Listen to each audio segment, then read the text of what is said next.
Hi ఎవరు welcome to our channel. ప్రస్తుతం మనతో పాటు దాము బాలాజీ గారు సీనియర్ జర్నలిస్ట్ ఉన్నారు. వారితో ఒకసారి మాట్లాడదాం. సార్ నమస్కారం సార్. నమస్తే సార్, తమిళనాడులో ఒక టీచర్ని పెళ్లికి ఒప్పుకోలేదని చెప్పేసి క్లాస్ రూమ్లోనే చంపేసిన ఘటన ఇప్పుడు ఆ రాష్ట్ర వ్యాప్తం కూడా సంచలనంగా మారింది సార్. సో ఇష్యూలో చూసుకుంటే ప్రధానంగా ఏం జరిగింది, దీన్ని ఏ విధంగా చూడొచ్చు అంటారు సార్? తమిళనాడు ఈ మధ్య కాలంలో డాక్టర్ల మీద, టీచర్ల మీద, లాయర్ల మీద దాడులు అనేవి పెరిగాయి. ఆ మధ్య కాలంలో ఒక నెల క్రితమే చెన్నైలో ఒక హాస్పిటల్ ఆంకాలజీ డాక్టర్ని ఒక వ్యక్తి వెళ్ళి చంపేశాడు.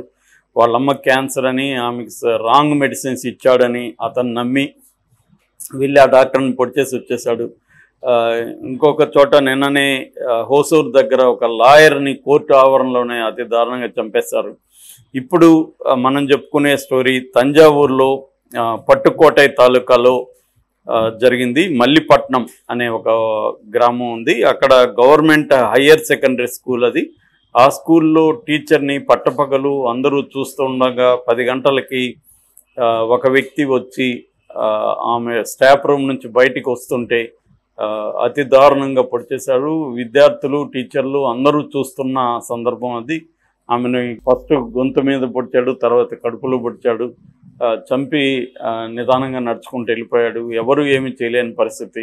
విద్యార్థులు తేరుకొని, స్టూడెంట్లు ఆమెను తీసుకెళ్ళి హాస్పిటల్కి తీసుకెళ్లారు, కానీ ఆమె మార్గమధ్యంలో చనిపోయింది.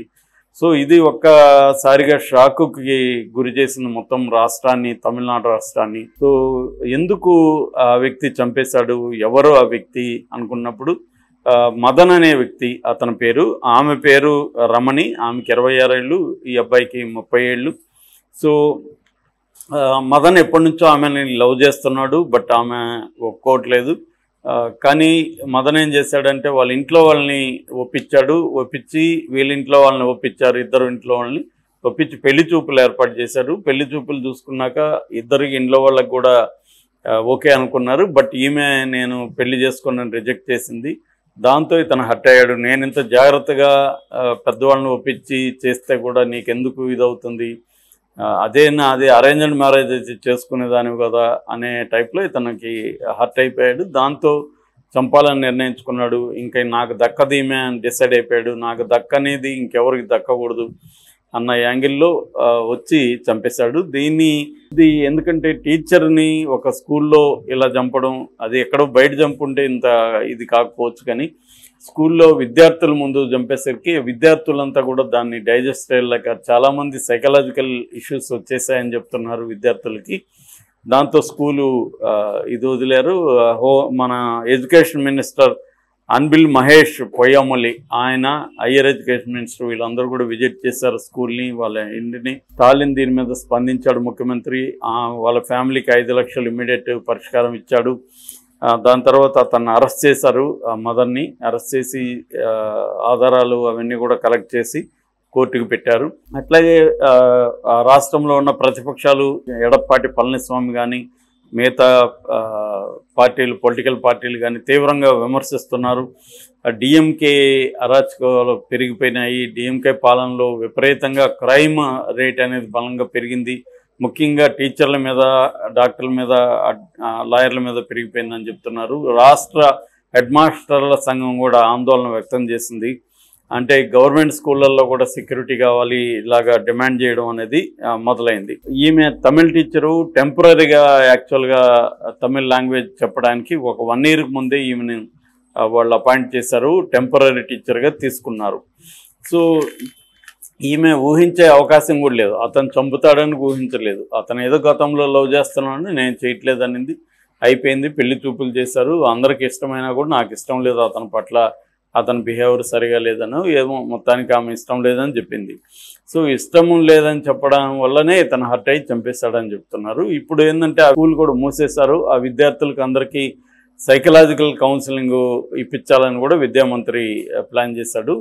ఎందుకంటే సైకలాజికల్ కౌన్సిలింగ్ ఇచ్చి వాళ్ళు సైకలాజికల్గా ఓకే అని రిపోర్ట్ వచ్చినాకనే స్కూళ్ళు ఓపెన్ చేద్దాం. ఎందుకంటే ఒక ట్రామాలో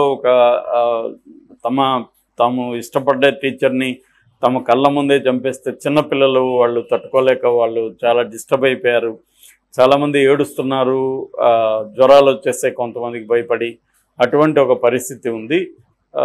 కాబట్టి సైకలాజికల్ కౌన్సిలింగ్ టీచర్లకి స్టూడెంట్లకి చేసిన తర్వాత కొన్ని సెషన్లు అయినాక వాళ్ళు దీన్ని ఎలా అర్థం చేసుకోవాలి, దీన్ని ఎట్లా అధిగమించి ముందుకెళ్ళాలి, ఇవన్నీ వాళ్ళకి కొంత రెడీ చేసిన తర్వాతనే స్కూల్ తెరుద్దామని వీళ్ళు అనుకున్నారు. దీని ఎఫెక్ట్ ఏంటంటే ఈ విజువల్స్ ఇవన్నీ బయటకు వచ్చి దీని ఎఫెక్ట్ ఇతర విద్యార్థుల మీద, ఇతర స్కూళ్ళ మీద కూడా పడే పరిస్థితి వచ్చింది. స్కూళ్ళలో పనిచేసే టీచర్లు కూడా ఒక భయానకమైన వాతావరణం, ఎవరు ఎప్పుడు ఏ కారణంతో వచ్చి మనల్ని చంపుతారు అనేది ఏర్పడింది. మామూలుగా పెద్ద గవర్నమెంట్ ప్రైవేట్ స్కూళ్ళలో అయితే సెక్యూరిటీ ఉంటారు, లోపలికి ఎవరైనా వెళ్ళాలన్నా కూడా కుదరదు. ఇక్కడ గవర్నమెంట్ స్కూళ్ళల్లో అవేమి ఉండవు కాబట్టి వీడు ఈజీగా వెళ్ళిపోయి ఆమెను ప్లాన్డ్గా చంపేసి వెళ్ళిపోయాడు. బేసిక్గా ఇది జరిగింది. నిజానికి అతని సైకలాజికల్ ప్రొఫైల్ కూడా తయారు చేయాల్సి ఉంటుంది. మామూలుగా చాలా దేశాల్లో క్రైమ్స్ ఇలాంటివి చేసినప్పుడు వాళ్ళ కిల్లర్స్ సైకాలజీ కూడా ఎందుకంటే వీడికి కొంత ఉన్మాద లక్షణాలు ఉన్నాయనేది కూడా చెప్తున్నారు. సో అందువల్ల అతని సైకలాజికల్ ప్రొఫైల్ కూడా తయారు చేయాల్సి ఉంటుంది. ఎందుకంటే పోలీసులకు కానీ ఇతర కేసుల్లో డీల్ చేసే వాళ్ళకి కానీ ఈ సైకలాజికల్ ప్రొఫైలింగ్ అనేది బాగా హెల్ప్ అవుతుంది సైకాలజిస్టులు స్టడీ చేయడానికి. కానీ అంటే ఇలాంటి వాళ్ళని ఎలా డీల్ చేయాలి, ఇలాంటి వాళ్ళు సమాజంలో ఉంటే వీళ్ళతో ఎలా మెలగాలనేది విమెన్కి కూడా, అంటే ఈమెకి కూడా ఇప్పుడు ఇలాంటి సైకాలజీ వీడికి ఉందని తెలుసుంటే ఆమె కొంత జాగ్రత్తగా డీల్ చేసేదేమో అతనితో. లేదు ముందుగానే పోలీస్ రిపోర్ట్ ఇచ్చుండేది, అతనితో నాకు థ్రెట్ ఉందని ఆమె ఊహించుండేది. కానీ ఆమెకి అతని సైకలాజికల్ బిహేవియర్ తెలియకపోవడం, అతను ఈ స్థాయిలో చేస్తాడని తెలియకపోవడం ఇది జరుగుతుంది. ఎక్కువగా మగవాళ్ళు అమ్మాయిల మీద, తమకు దక్కని అమ్మాయిల మీద, తమల్ని రిజెక్ట్ చేసిన వాళ్ళ మీద తీవ్రమైన కోపాన్ని పెంచుకోవడం వెనక ఏంటంటే వాడికి ఒక ఈగో హర్ట్ అవ్వడం, వాడు పవర్లెస్గా ఫీల్ అవ్వడం, తనని రిజెక్షన్ని తట్టుకోలేకపోవడం. చాలామంది ఏంటంటే చిన్నప్పటి నుంచి పిల్లలకి మనం రిజెక్షన్ని అలవాటు చేయాలనేది కూడా సైకాలజిస్టులు చెప్తారు. అంటే నో అనేది వాళ్ళకి అలవాటు చేయాలి. చాలామంది ఏంటంటే పేరెంట్స్ నో అనేది అలవాటు చేయరు, వాళ్ళు ఏమడిగినా ఇస్తూ ఉంటారు. దానివల్ల రేపు వాళ్ళకి తాము కోరుకున్నదంతా తమకు దక్కాలనే మైండ్ సెట్లో ఉంటారు. దక్కనప్పుడు వాళ్ళు తీవ్రంగా హర్ట్ అవుతారు. అందుకని చిన్నపిల్లలకి ఏంటంటే నో చెప్పడం ఇంపార్టెంట్. వాళ్ళు అడిగిందంతా దొరకకుండా, నువ్వు కోరుకున్నవన్నీ నీకు దొరకవు, జీవితం అంటే అలాగే ఉంటుంది, నువ్వు అన్నీ ప్రతిదీ నీకు దక్కాలనేది ఉండదు అనే మనస్తత్వాన్ని వాళ్ళకి పెంచాలి. కానీ పిల్లలు ఏం చేస్తారు, బ్లాక్మెయిల్ చేస్తారు, ఎమోషనల్ బ్లాక్మెయిల్. అంటే నేను ఏడిస్తే నేను కోరుకున్నది ఇస్తారు, నేను గట్టిగా అరిసి గందరగోళం చేస్తే నాకు ఇస్తారు అనేది వాళ్ళకి అర్థమవుతుంది. కాబట్టి వాళ్ళు దాన్ని ఒక ఆయుధంగా ఉపయోగిస్తారు. మనం కూడా మన పిల్లలు ఏడుస్తూ ఉంటే భరించలేం, బాధేస్తుంది, కాబట్టి ఏడవకుండా ఉండాలని ఇచ్చేస్తారు. కానీ ఇది కరెక్ట్ కాదు. వాళ్ళు బ్లాక్మెయిల్కి మీరు సరెండర్ అయితే ఆ బ్లాక్మెయిల్ అనేది చివరి వరకు వస్తుంది.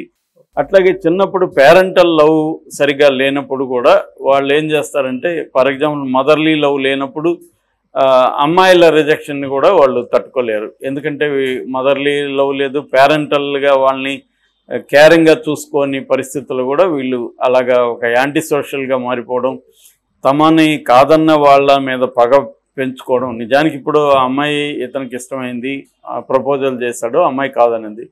వీడు మెచ్యూరిటీ ఉండేవాడైతే ఏం చేస్తాడు, okay life is like this అనేసి వాడు ముందుకెళ్ళాలి, ఇంకొక అమ్మాయి నచ్చొచ్చు అతనికి, తర్వాత వెళ్ళొచ్చు. ఈ అమ్మాయి రేపు పొద్దున పెళ్ళైనాక ఈ అమ్మాయి నచ్చకపోవచ్చు, వీళ్ళిద్దరూ 1 year 2 year విడాకులు కూడా తీసుకోవచ్చు. ఎందుకంటే ప్రేమ అనేది ఒక ఇల్యూజనరీ యాక్టివిటీ. అంటే మనకు తెలియదు కదా కంపాటబిలిటీ ఉంటుందా, ఇప్పుడేదో అనుకున్నాం, అది జరగకపోవచ్చు. చాలామంది తీవ్రంగా ప్రేమించిన వాళ్ళు మళ్ళీ ఎలా గొడవలు పడి విడాకులు తీసుకున్నారు మనం చూస్తున్నాం. ఇవన్నీ ఏంటంటే దీనివల్ల మనిషిని చంపే స్థాయికి వెళ్ళడం అనేది అతి దారుణమైన విషయము.